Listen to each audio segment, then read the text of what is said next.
Hi everyone, thank you for tuning in. Gina Marie here. So I'm going to go over with you guys some tips and tricks on how to make your own baby food. I start off with Good Gather from Target. The steam in bags are absolutely amazing. It makes life so much easier. You can stick these in the microwaves and they steam right there. Like these zucchini spirals that cannot be stuck in the microwave. I use the Instapot to steam anything that is not in a steam ready bag. It goes right in there. It makes it super easy. I use a Ninja to blend everything. We got our fruit here as well. And one of the reasons why I love Good Gather so much, there's no preservatives, no added sugars, nothing, natural and super affordable. I buy everything in bulk and I put it right in my freezer. We also get some fresh fruit that I can't purchase frozen. Of course, you gotta have my cup here with some coffee. It might be wine, it might not be. Just kidding. So I'm going to show you why these are so important in breast storage milk bags. These will save you so much space. Another big thing I use is this right here, and I'll show you how to use it later. It holds open the bags to save you the mess. It's like a must-have, just in general with moms. Again, love the Good Gather. I get all their vegetables from there. And I use the Ninja because I like doing everything in bulk. Use whatever blender you like, but that blends a lot at one time. So I hope you guys enjoy this video. So I take my first steam bag and the vegetables are ready, and a little tip is to keep them in the microwave 2 additional minutes than whatever the recommended time is on the bag. It makes them a little extra mushy and easier to puree, and you get that better consistency.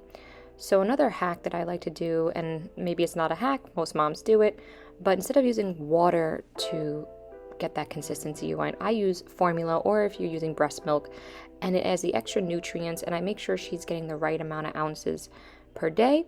So you just puree that, let it blend, and you watch it. If it needs more formula or milk, if you'd rather use the water, add more water, but keep it going until you get that desired consistency that you want. I added a little bit more milk because I like it to be a little extra creamy, not too thick.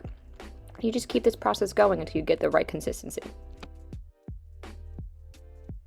Now I continue to blend the puree till I find what I'm comfortable with. I check it. I kind of also give it a little bit of a feel to make sure it's not too grainy. Taste it, why not? I mean, it's cauliflower. So from there, I go and get my rubber spatula to kind of help scrape the sides and so forth. That will be extremely helpful when you are making and putting it into the jars and so forth. So from there, we're going to get everything set up and ready to go to pour it into the bags. So now I scrape every last drop because trust me, you want to get every little drop that you can. So you have more than enough food. You put in all this hard work, you want it. So now we grab the bag holder. Now this is important too. The storage milk bags. Again, these lay flat in your freezer. If it's able to hold milk, it's able to hold the purees, excuse me. And what I do is to make it easier for them to grip is I cut off the tops because you don't need those. It just makes more of a mess when you have the extra plastic on the top. So you take this, open up the bag. If I could get it open. There we go. And those things are adjustable for height for different bags, so if you want to use them with something else. And it clips right under. As you can see, it holds the bag open for you, making life way easier. I'm going to show you an above view so you could kind of see what I'm doing here, how it holds it open. This thing, I promise you, is a lifesaver. Now, to make life easier in the future, I don't just pour it right into the bag and fill the bag to the rim. What I do is I take it from the blender, I get a measuring cup, and I measure exactly how much I want to go in each bag so that I know in the future, hey, when I defrost this, it's 4 ounces, 6 ounces, whatever. I prefer 4 ounces. A normal jar of baby food is normally around typically 4 ounces. So I measure it and I make every bag 4 ounces. It makes life so much easier than instead of trying to guess what's in the bag later on. And you either have too much, excess, or stuff goes to waste, or you have too little and then you're stuck taking out another bag. So again, there's ounces on the bag, but I don't like to go by that. So I do exactly 4 ounces. It also makes pouring a lot easier. So I put it right into the bag with my little rubber spatula. You'll be able to see the bags exactly how they are in 1 second when I move my hand, but it fits perfectly right into the bag, goes right in. Again, you're gonna get a little messy. There's no way to avoid a mess at all. So I push out all the air. You have to make sure that air is out. Seal it nice and tight. keep a rag to wash your hands off. You want to keep the bags dry as possible so they don't stick together in the freezer. You flatten it out so it's nice and flat. You lay it down. Now what you could also do as well is take a Sharpie. I do this with every bag. I put the date so I know when I made it. I label it so I know exactly what's in the bag.